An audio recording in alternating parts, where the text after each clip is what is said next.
Now, what did he tell them was going to happen? Number one, this is what Jesus said. He gives three essential points. Look at verse 15 of chapter 24. First, the trouble leading up to Christ's coming kingdom rule will start with one man's actions in Jerusalem's holy place. Look what verse 15 says. Therefore, when you see the abomination of desolation spoken of by Daniel the prophet standing in the holy place, whoever reads, let him understand. Now, that's a complicated verse. Jesus is citing an Old Testament passage from Daniel. And Jesus said a person, he calls them the abomination that causes desolation, and he says they're going to stand in a place. Well, let's just unpack this. What is when it says they're standing in the holy place? Well, that word is used, that expression, holy place, is used 54 times in the Old Testament. 100% of the time, it's the temple, or before the temple, the tabernacle. So all 54 in the Old Testament, it's the tabernacle or the temple. In the New Testament, it's used 5 times, primarily in Hebrews, every time referring to the holy place of the temple, like Herod's temple, Solomon's temple, using of the place where the Ark of the Covenant, where the menorah, where the bread, the showbread, in the altar of incense, and the brazen, all those things, that was called the holy place. Now look what he says. When you see this person, the abomination that causes desolation, spoken of by Daniel, standing in the holy place, the temple that's in Jerusalem. Now that's led to a lot of people saying, wow, this has already happened. That's Antiochus, or that's the Romans when they came because there's no temple there today. Yeah, but God said there's a temple there in the tribulation. It's in Revelation 11. John says there's a temple. He sees it. He talks about it. Paul says there's a temple. Paul says the very same thing. Paul says in 2 Thessalonians that the Antichrist is going to be in the temple. What temple? The temple that's in Jerusalem. So basically, Jesus says the trouble that's going to cause his coming kingdom rule is when a certain person, this abomination that Daniel talked about. Now, real quickly, just keep your place there and turn back to Daniel chapter 9. Remember we were in 7 last time. Skip forward to chapter 9. I just want to do 2 verses in there. Chapter 9, verse 26 and 27. And we'll do a simple explanatory Bible study. We'll read through it and talk about what it means. It says, after the 62 weeks, Messiah shall be cut off. What 62 weeks? Well, it's the time between the rebuilding of Jerusalem and Jesus being crucified.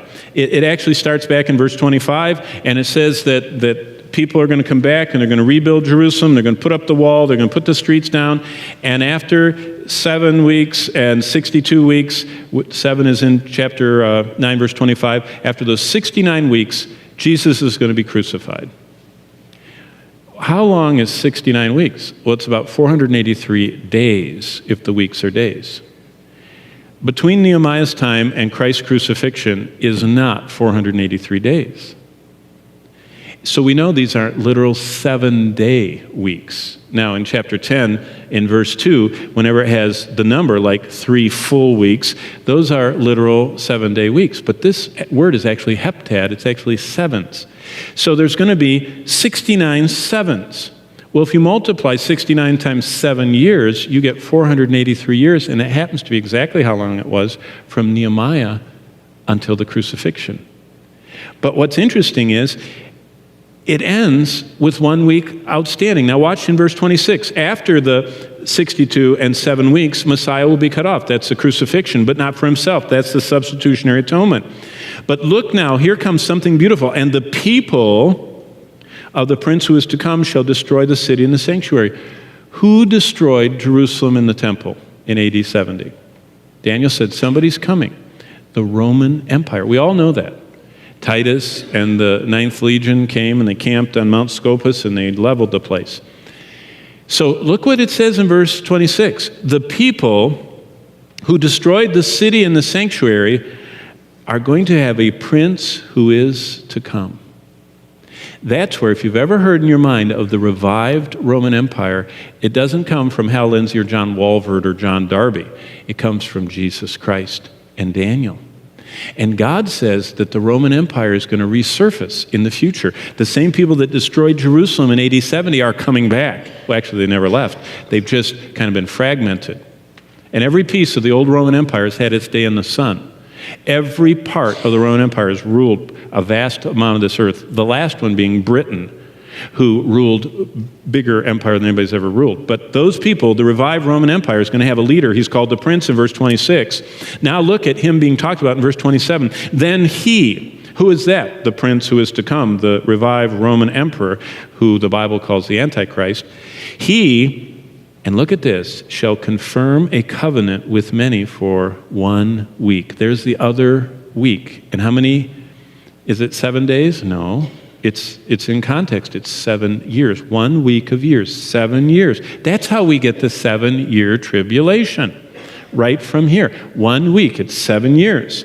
But he will confirm a covenant with many for 1 week. But in the middle of the week, there's where you've heard of mid-trib this or that, or you've heard of the 3.5 years and 3.5 years if you've seen charts. That's what it's from. In the middle of the week, he, who is the he? It's the he of verse 27, he shall confirm. Who's that? It's the Prince of verse 26, who is to come, the Roman revived empire leader. He will bring an end to the sacrifice and offering. So that means some in this week of years, this 7-year period, the Jews are allowed to go back to sacrifice and offering. Boy, will that take an amazing thing for the Muslims to let them do that in Jerusalem. But this leader is going to bring an end to their sacrifices, and here's Christ's quote, and on the wings of abomination shall be one who makes desolate. So that is exactly what Jesus is talking about. Go back to Matthew 24 and look at verse 15. Therefore, when you see this man in Jerusalem, in the temple, that is causing this problem and stopping the sacrifice in the temple and breaking his covenant with Israel, then that's when everything is going to start happening. So the first thing Jesus says is the trouble leading up to Christ's coming in verse 15 of chapter 24 happens when the Antichrist is in the temple. And he puts up his image, and we read that in Revelation. Now look in verse 16. Where does all this happen? Let those who are in Judea flee to the mountains. All this happens in Jerusalem that's in the region of Judea. So all this happens in a literal place with a literal person. Second, look at what Jesus says in verse 21. His coming kingdom rule will follow a global Holocaust. Look what verse 21 says. It says, for then there will be a great tribulation. Now we're finding where that term comes from. Where the 7 years comes from, it's from what Jesus said is in Daniel. Where does the term, the tribulation, come from? It's right here. Jesus is the one that introduces us to the great tribulation. You know, and a lot of people say, well, this is all describing AD 70. Okay, let's let Jesus tell us if this is describing AD 70. Jesus says, for then there will be a great tribulation such as not been since the beginning of the world until this time, nor shall ever be. And unless, verse 22, those days were shortened, no flesh would survive. Have 1 million people ever been killed in a battle like were killed in the siege and destruction of Jerusalem in AD 70? Over and over again. 20 million to 50 million in World War II? How many million in World War I? How many million since? 100,000 already in Syria. The world did not end in AD 70. It wasn't the worst time. It wasn't close to extinction of humanity. Jesus said this event is a singular event. Notice that Jesus uses extreme apocalyptic superlatives. Look back at 21 and 22. He says it's great. He said it's not, nor ever shall be anything like it. And he says no flesh will survive if I don't cut it short. Those are superlatives. Those are apocalyptic terms. What Jesus is talking about here hasn't happened yet. So no man has stood in Jerusalem in the temple yet and made the abomination that Jesus was talking about, and no apocalyptic event like the tribulation has happened yet. Third thing Jesus says, look at chapter 25. Turn over to chapter 25 and verse 31. He's still talking about this. In Matthew 25:31, the third point Jesus makes is his coming rule is going to be seen by every one of us this morning. If you're a believer, you're going to see this event. Number two, by every saint that's ever lived, Number 3, by every angel. Look what it says in verse 31. When the Son of Man comes in his glory and all the holy angels with him. Have you ever thought about how many angels there are? God clears heaven of every angel. That means all the cherubim, all the seraphim, all the normal angels, the archangels, all of them, the 7 that always face the throne, all of them, probably billions, are all coming with Christ at the front. Now we see this in Revelation 19. It talks about at the front is Christ on a white horse, and it says King of Kings and Lord of Lords, and he's coming, and it says arrayed behind him. You know, every time I see the geese coming or going, you know how they always have that one in the front that's breaking the way for them so they can all fly in the airstream behind him. I always think about that, reminds me of that, of Christ breaking the way through and that huge cloud of angels. But Jude adds, Jude, the Lord's brother that wrote the book of Jude, in verse 14 he says, behold, the Lord comes with myriadum of saints. Myriads, we get in English, of myriads. The word myriad was the largest number in the Greco-Roman world. They didn't have a number higher than that. Myriad means an uncountable number. And Jude records that Enoch said, the Lord comes with myriads times myriads of saints. Well, that made me think, how many saints could there be? Well, I went to that trusty source, the World Population Bureau of the United Nations, who is always on top of everything, and they, who are promoting zero population growth, have estimated that since humanity emerged 50,000 years ago, they're off by 10, but it's okay. But when humanity emerged, when first humans started existence on Earth until today, the United Nations says between 46 billion humans have lived and 110 billion humans up through today. So between 50 and 100 billion. And if even 10% of those, if even 5% of those have believed and repented, not only are those billions of angels coming, but it says all of the saints are coming too. So can you imagine verse 25, when the Son of Man comes with his glory? I mean, that's enough, just his glory. Paul says in 2 Thessalonians 1 that it's like flaming fire. He's going to look like this asteroid burning up in the atmosphere, just in flaming fire. He's coming, and everybody's scared to death. And behind him is the largest assemblage of anything that's ever been coming toward earth, and everybody's just falling apart. And then it says he sits on the throne of his glory, and all the nations will be gathered before him, and he will separate them as a shepherd divides his sheep. I mean, this is tracking right with what Isaiah said, right with what Jeremiah said, just what Habakkuk said, just what every major and minor prophet said all the way through the Old Testament, that he's coming to earth, and he's going to sit on a literal throne on earth, and he's going to gather everybody in front of him, he's going to divide them up, and he's going to invite the people that survive the tribulation to live on earth for 1,000 years with no carnivorous animals, no poisonous spiders or serpents. Probably weeds will be abated. Wow. I spent too long yesterday weeding in my garden. And all of that will be withdrawn, and humanity will finally live in utopia with Christ as King. Christ's coming kingdom rule will be seen by every one of us, every saint that's ever lived, every human alive on earth at the closing moments of the tribulation. Of course, we know that inescapable judgment comes.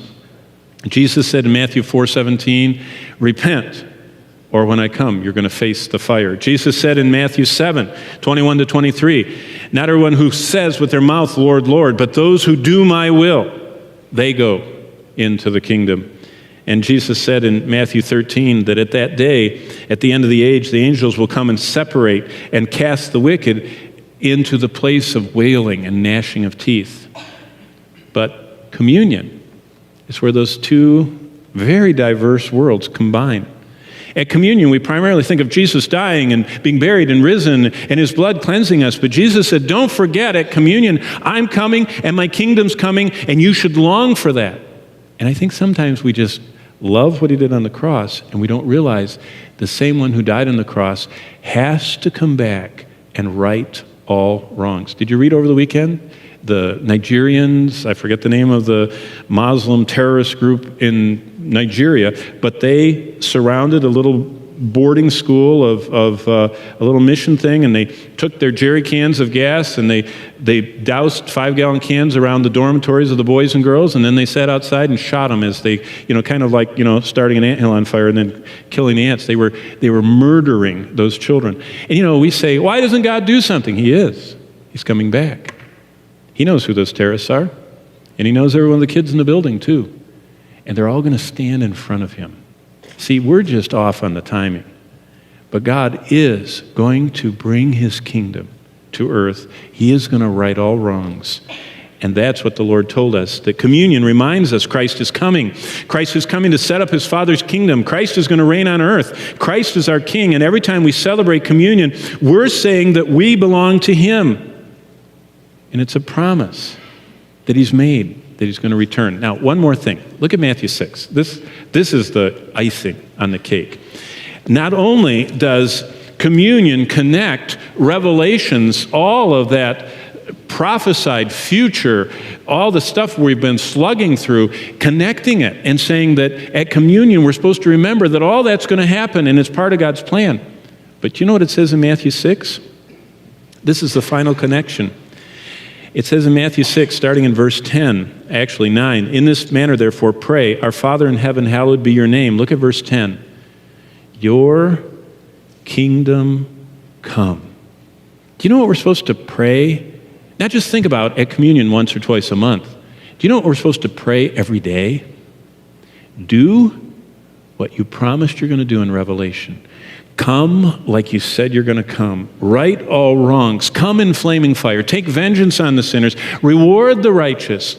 Let us enter into your kingdom. See, at Christ's ministry, he connected all this. He said, don't think of prophecy as detached and out there, and it's kind of a non-essential. Every time you celebrate communion, remember, I'm not going to have communion until I get done with what I wrote about in Revelation. And every time you pray, ask me, look at verse 10, your kingdom come. Come and rule on earth, Lord Jesus. That's supposed to be on our hearts every day. So when we read the news, when we see the massacres, when we see all the what's going on in Egypt, what's going on wherever it's going to go on today, we say, thy kingdom come. Do what you told us you're going to do. The amazing blessing, thy kingdom come, means that we ask for Christ coming to rule. We don't just ask for it in the future. Part of it is saying, and I want to be doing what you called me to do because I'm your subject. I seek your kingdom in my life today. And that's a connection with communion. So every time we celebrate communion, you're thinking about Revelation. Every time you pray, we're thinking about Revelation. As we live our days, we're saying, Lord, you know what's happening. I want to be in sync with your plan.